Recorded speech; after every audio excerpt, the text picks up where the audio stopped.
வணக்கம் என் இனிய தமிழ் மக்களே. மூணாவது ஓடிஐ இப்ப இண்டோருக்கு போயிருக்கு. 1-1 அப்படின்னு சீரீஸ் லாக் ஆயிருக்கு. நியூசிலாந்து 1988 இருந்து 38 வருஷமா ஒரு ஓடிஐ சீரீஸ் இந்தியால ஜெயிக்கல. 7 சீரீஸ் கன்சிக்யூட்டிவ் சீரீஸ் தோத்துருக்காங்க. Now they are going to Indore with a very young team, wanted to fight, wanted to prove a point or two against a strong Indian team with lot of fire burning in their belly. So, இப்ப first ODI பாத்தீங்கன்னா they pushed India to the limit. Second ODI ஒரு convincing win. என்ன பொறுத்த வரைக்கும் 284 was below par score. அதுக்கப்புறம் ஒரு 2 wicket ஏலியரா விட்டுட்டு they never even gave India a chance actually. India were totally outplayed by a team which is captained by someone who is never going to be the captain once the regular player comes back. அப்படிங்கும்போது Santner தான் கேப்டனா இருப்பாரு. அப்படிங்கும்போது இந்த மாதிரி ஒரு ஃபைட்டை காமிச்ச New Zealand they will be really really ambitious to see to turn the tables that has been not happened for the past 38 years. இப்ப இண்டோருக்கு போவோம். ராஜ்கோட்டுக்கு வந்தோம். ராஜ்கோட் கண்டிஷன்ஸ பத்தி சொன்னோம். இப்ப இண்டோர்ல என்ன நடந்திருக்கு அப்படின்னு பார்ப்போம். இந்த ஸ்டேடியத்துக்கு பேரு ஹோல்கர் ஸ்டேடியம். இங்க 7 ஓடிஐஸ் ஆடி இருக்காங்க. இங்கேயும் பாத்தீங்கன்னா team batting first won 5 and team batting second have won 2. India had the advantage of batting first in Rajkot. India had an advantage to post a total of 320, which we told is the par winning score. They ended up 40 runs short after a rollicking start, and then they paved the way for New Zealand's victory. அதனால sometimes நீங்க பாப்பீங்க, இப்ப toss win பண்ணிட்டு சரி okay நம்ம polling போடலாம். Sometimes என்ன, the honesty is not to blame the decision whether you bat first or bat second when you don't play good cricket. அதுதான் பாட்டம் லைன். இங்க பாருங்க, average first inning score 331, average second inning score 265. I don't think I need to elaborate on that. Team batting first 5 ஜெயிச்சிருக்காங்க 7 ஒன்டேல அப்படின்னா the stat what I'm giving is definitely not going to surprise you at all. And the team batting first had scored at a run rate more than 6 and over comfortably 331, 6.6. இதே team batting second பாத்தீங்கன்னா only scored at 5.38 and over. Seamers ஓட economy 6.38 compared to spinners economy of 5.91. Seamers 55% of wickets எடுத்திருக்காங்க, spinners 45% of the wickets எடுத்திருக்காங்க. இதுல நீங்க எப்படி பார்க்கணும்னா, இந்தியாலயா இருக்கட்டும் எங்கேயா இருக்கட்டும், anywhere Seamers are getting closer to 40% of the overall wickets compared to Seamers அப்படின்னா that is a pitch where spinners will come into the picture because fast bowlers பாத்தீங்கன்னா நிறைய வால்யூம் ஆஃப் போலர்ஸ் ஓவர்ஸ் போடுவாங்க. அது power பிளேயா இருக்கட்டும் death ஓவர்ஸா இருக்கட்டும், invariably you will see the fast bowlers operating more than the ஸ்பின்னர்ஸ்ன்றதுனால சில சமயம் 60-40 ரேஷியோன்றது ஃபாஸ்ட் போலர்ஸுக்கு சாதகமா இருக்கிற மாதிரி இருக்கும். ஆனா அது கிடையாது. எப்படி இதை பார்க்கணும்னா, இந்த proportionate analysis of how much overs both Seamers and spinners are bowled. அதை பார்த்து தான் நீங்க சொல்லணும். So, anywhere closer to 40% of the wickets spinners எடுத்திருக்காங்க அப்படின்னா, then that is a venue where spinners will invariably come into the picture and your spinners have to strike. இப்ப பாருங்க, இந்த 7 ஒன்டே நடந்திருக்கு. Match scores team batting first படிக்கிறேன் பாருங்க. 399, 385, 293, 247, 418, 292, 288. Can you believe the scores what they have put on? இதே team batting second படிக்கிறேன் பாருங்க. 217, 295, 294, 225, 265, 238, 289. It is a mixed bag. You have to bat really well if team batting first put up a sizable score more than 300 to chase it down. Highest first inning score பாத்தீங்கன்னா 418 for 5. India versus West Indies 2-0-1-1 where Virender Sehwag came berserk அங்க ஒரு double under 219 அடிச்சாரு. Highest second inning score பாத்தீங்கன்னா 295 all out நியூசிலாந்து vs India in 2023. 2.5 வருஷம் முன்னாடி தான். Highest successful chase 294 for 5 in 47.5 overs. India vs Australia in 2017. Spinners have taken 61% of the wickets from overs 20 to 40. Same theory what we spoke in Rajkot. Unfortunately, Indian spinners didn't strike. New Zealand spinners also didn't strike, but they were extremely economical, going at 3.5 and over. That was the main reason for the outcome of the game. இப்ப இங்க பாத்தீங்கன்னா 330 வரணும். இப்ப நான் தான் சொல்றேன், team batting second கஷ்டப்படுறாங்க chase பண்றதுக்கு. முன்னோரு சேஸ் பண்ணதே கிடையாது. இருந்தாலும் 280 அடிச்சீங்கன்னா you got no chance watts எவர்.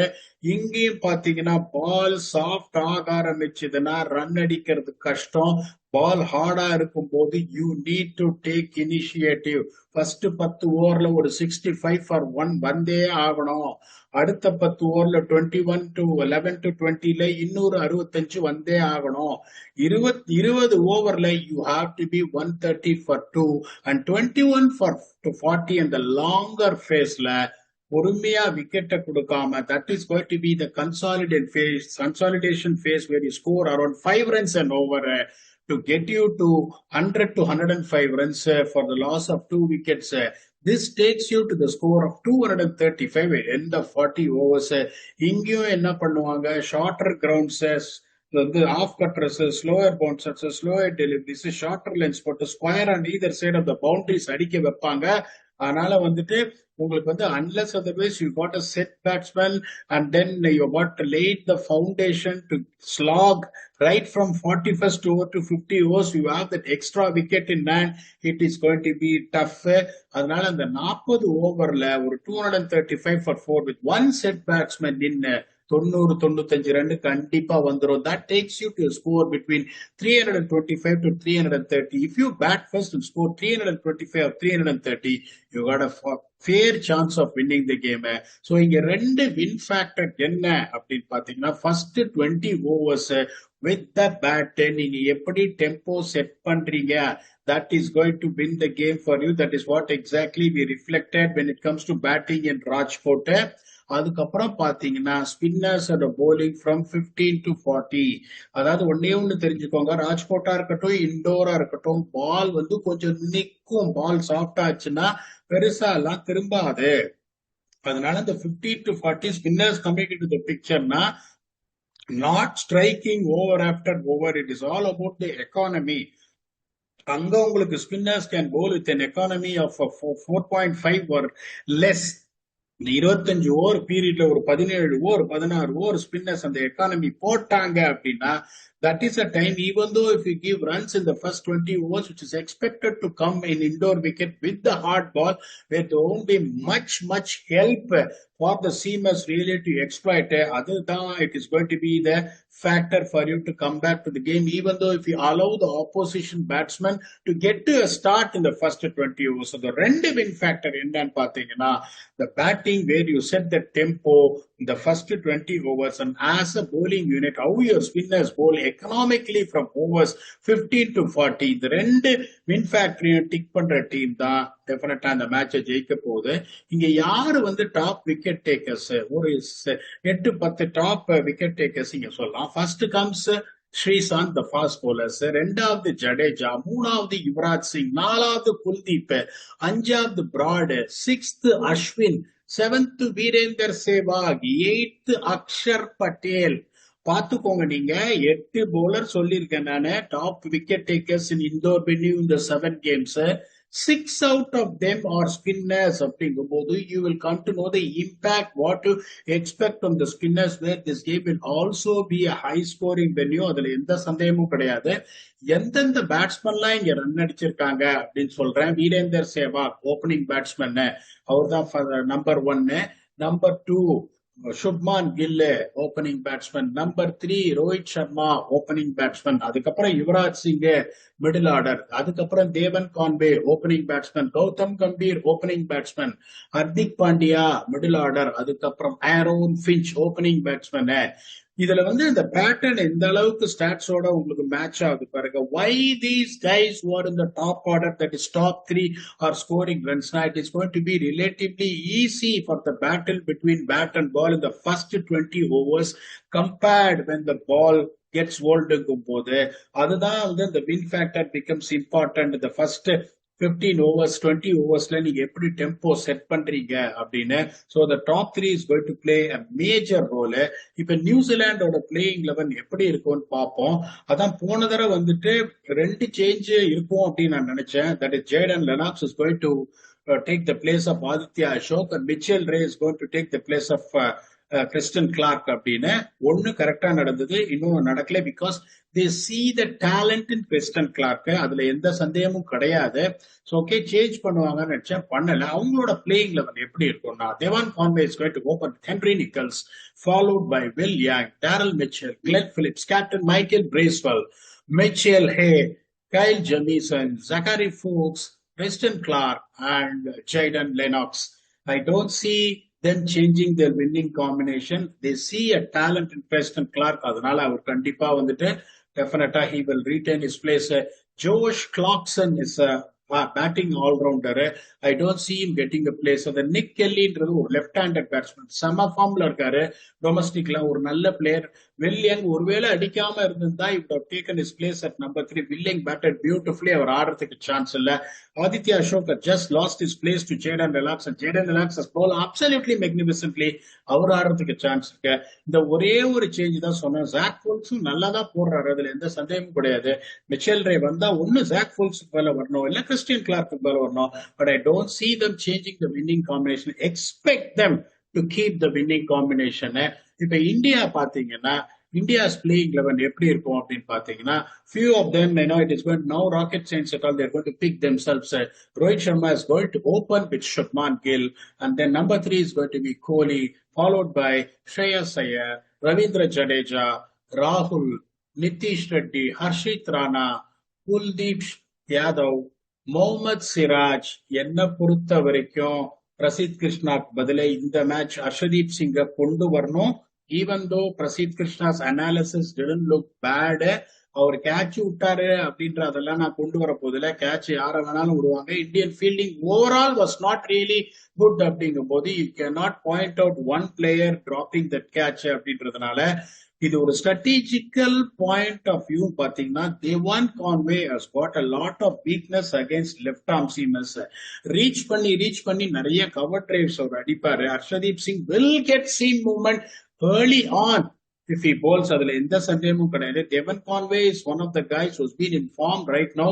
இப்ப அவர் ஃபார்முக்கு வந்திருக்காருங்கும் போது it is always important to knock a guy who is on form. ஏன்னா that is going to put Daryl Mitchell on pressure if he bats early on. போன மேட்சும் he batted early on, he batted beautifully. You want to put him under pressure, you have to get him in early, get the spinners early. ன்றதுனால Arshdeep Singh is expected to play ahead of Prasidh Krishna. ஆனா வந்துட்டு management என்ன பண்ண போறாங்க அப்படின்னு தெரியல. இப்ப win ஃபேக்டருக்கு வருவோம். 2 win factor சொல்லியிருக்கோம். பேட்டிங்ல வின் ஃபேக்டர் என்னன்றது கிளியரா சொல்லிட்டேன். ஃபர்ஸ்ட் 20 ஓவர்ஸ்ல அந்த 130 அந்த பிரிஸ்க் ஸ்டார்ட் நிறைய விக்கெட் கொடுக்காம எடுத்துன்னு போற பேட்டிங் லைனப் எது அப்படின்னு பாத்தீங்கன்னா, Devon Conway as I said நல்ல ஃபார்ம்ல இருக்காரு. ஹென்ரி நிக்கல்ஸ் அப்படி இப்படி ஆடுறாரு, அவரும் நல்லா ஆடுற மாதிரிதான் தெரியுது. Will Young has got back to form. Is a very technically sound player. இங்க பாத்தீங்கன்னா ரோஹித் சர்மா சூப்பரா ஆடி விக்கெட்டை கொடுக்குறாரு. கில் வந்து நல்லாவே ஆடுறாரு, அதுல எந்த சந்தேகம் கிடையாது. கோலியை பத்தி நான் சொல்றதுல எந்த இதுவும் கிடையாது. Is been a rich form. எல்லாரும் சோசியல் மீடியால பாத்தீங்கன்னா அவர் கடைசி 7 மேட்ச்ல என்ன பண்ணிருக்காரு, particularly after back to back zeros in Australia, அதுக்கப்புறம் எந்த மாதிரி ரன் குவிச்சிருக்காருன்னு காட்டுறாங்க. அவரை பத்தி சொல்லணுன்ற அவசியம் இல்லை. Even though New Zealand batting is also standing up. Rohit Sharma in form, just really short of a big score. Gill is scoring runs, Kohli is scoring runs போது அந்த எட்ஜ் கண்டிப்பா வந்து இந்தியாவுக்கு இருக்கு. திருப்பியும் நான் உங்களுக்கு சொல்றேன், Jaden Lennox bowled excellently well, Michael Bracewell bowled excellently well, Glenn Phillips can bowl. ஆனா இங்க நீங்க குல்தீப் யாதவ் மாதிரி ஒரு bowler வச்சிருக்கீங்க, was a proven customer of winning matches for India. and he's someone who's an aggressive bowler who picks up wickets and brings you back to the game and have brought you back to the game in many occasions. அதுக்கப்புறம் பாத்தீங்கன்னா the reliable seasoned Ravindra Jadeja. ஆனா honestly speaking கொஞ்சம் Ravindra ஜடேஜாவோட polling வந்துட்டு அந்த 3 வருஷத்துக்கு முன்னாடி பார்த்த ரவீந்திர ஜடேஜா இல்ல. But still considering that the experience around year, அதுக்கப்புறம் the kind of variety what they bat, அந்த எட்ஜும் இந்தியாவுக்கு இருக்கிறதுனால even though New Zealand beaten India black and blue, that is a language that has to be really set honestly and draw parity in the series. அதுக்கப்புறம் இங்க ஒரு கான்பிடன்டோட வராங்க. Still I feel India will hold a narrow edge இந்த இதுலயும் வந்துட்டு that is what exactly I feel, that is 52-48 in favour of India அப்படின்னு தான் நான் நினைக்கிறேன். கேம் சேஞ்சர்ஸ் போன தடவை ஒரு 2 பிளேயரை எடுத்தேன், 2 பிளேயரையும் வந்து அன்பார்ச்சுனேட்டா பர்ஃபார்ம் பண்ணல. Still I'm sticking on to the same players considering the fact that it is easier to bat in the first 20 overs considering post 20 overs.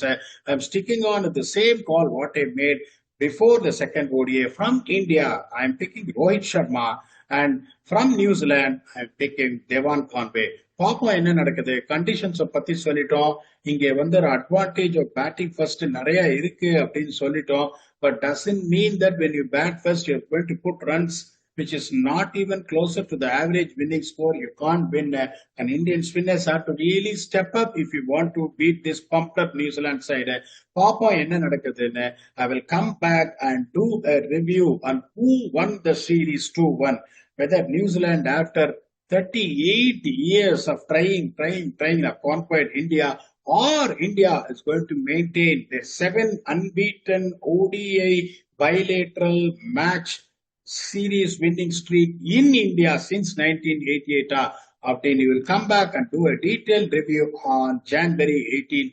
Until then, thanks a lot and bye-bye.